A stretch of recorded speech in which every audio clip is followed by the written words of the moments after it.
RBI ने सरकार के कर्ज को लेकर भी चेतावनी दी है। भारतीय जनता पार्टी इस देश की सबसे अमीर पार्टी है।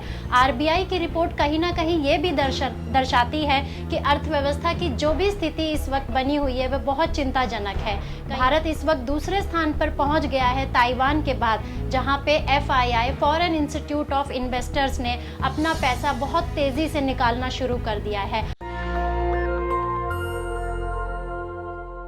स्वागत है आपका नेशनल दस्तक में। आपने इस देश में तमाम मुद्दों को सुलगते हुए देखा होगा, चाहे वो हलाल हो, हिजाब हो या नवरात्रि के दौरान मीट की दुकानों का मामला हो, चाहे वो सांप्रदायिक हिंसा हो रमज़ान के महीने के दौरान, चाहे वो हनुमान चालीसा वर्सेस अजान हो, चाहे वो बुलडोज़र हो, चाहे वो जहांगीरपुरी में चलते हुए बुलडोज़र हो या आने वाले समय में चलने वाले बुलडोज़र हो, या ज्ञानवापी मस्जिद का सर्वे हो, या ताजमहल के कुछ कमरों के खोलने की याचिका हो जिसमें ये कहा गया है कि उसमें कुछ हिंदू धर्म की मूर्तियां रखी गई हैं। आपने उन तमाम मुद्दों को टीवी चैनलों पर प्रचार प्रसार करते हुए देखा होगा जिनका आम जनता से कोई सरोकार नहीं है। लेकिन जिन मुद्दों का जनता की जेब से सरोकार है, अगर हम बात भारत की अर्थव्यवस्था की करें तो भारत की अर्थव्यवस्था जिस डामाडोल स्थिति में इस वक्त है उसके बारे में ना सरकार बात करना चाहती है और ना कोई मीडिया बात करना चाहती है कि आखिर भारत की अर्थव्यवस्था किस दिशा में जा रही है। आरबीआई ने हाल ही में अपनी 2021-22 की report on currency and finance RCF जारी की है।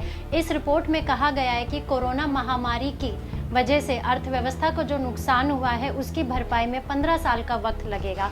आरबीआई ने सरकार के कर्ज को लेकर भी चेतावनी दी है कि अगर भारत सरकार का कर्ज GDP के 66% तक रहेगा तभी भारत की अर्थव्यवस्था में कोई सुधार देखा जा सकता है। लेकिन इस वक्त भारत के ऊपर टोटल कर्ज GDP का 90% तक पहुंच चुका है। रोजगार की स्थिति बहुत चिंताजनक बनी हुई है। नोटबंदी के बाद GST और उसके बाद लॉकडाउन के चलते अर्थव्यवस्था का चौपट होना और आरबीआई का कहीं ना कहीं कहना कि अर्थव्यवस्था को सुधारते सुधारते 2035 तक का वक्त लग जाएगा।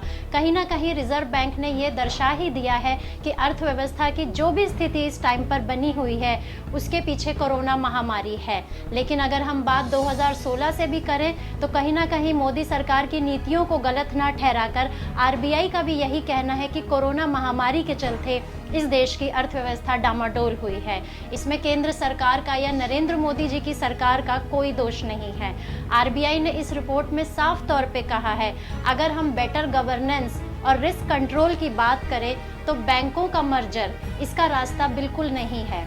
आरबीआई की रिपोर्ट के अनुसार 2021 में भारत की अर्थव्यवस्था को 19,10,000 करोड़ का नुकसान हुआ है, जिसका दोष कोरोना महामारी को दिया गया है। 17,10,000 करोड़ का नुकसान 2022 में अर्थव्यवस्था को हुआ है। 2023 की भी स्थिति बहुत चिंताजनक बनी हुई है। 2023 में भी भारत की अर्थव्यवस्था को जो नुकसान होगा वो तकरीबन 16,40,000 करोड़ का नुकसान है।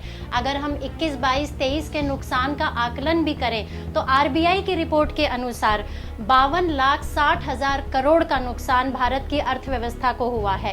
कॉरपोरेट को रियायत देकर कॉरपोरेट से चंदे के तौर पर चुनाव मोड में रहना, यही कारण है कि भारतीय जनता पार्टी इस देश की सबसे अमीर पार्टी है।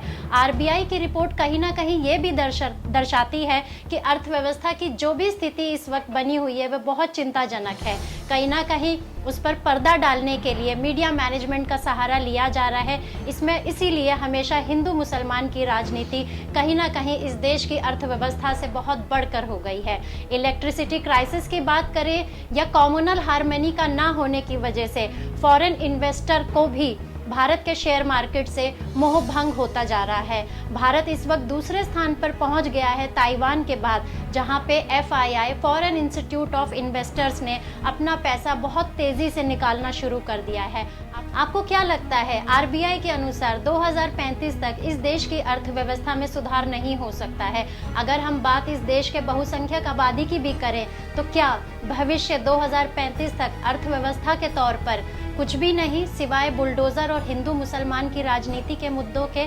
आप अपना भविष्य किस चीज में देखते हैं, अर्थव्यवस्था में या हिंदू मुसलमान की राजनीति में? आप अपनी प्रतिक्रिया जरूर दें। Thank you. नेशनल दस्तक की आपसे गुजारिश है कि अगर इसको बचाना चाहते हैं तो नेशनल दस्तक को सब्सक्राइब करने के लिए रेड कलर के सब्सक्राइब बटन को दबाएं, फिर बेल आइकन की घंटी दबाएं।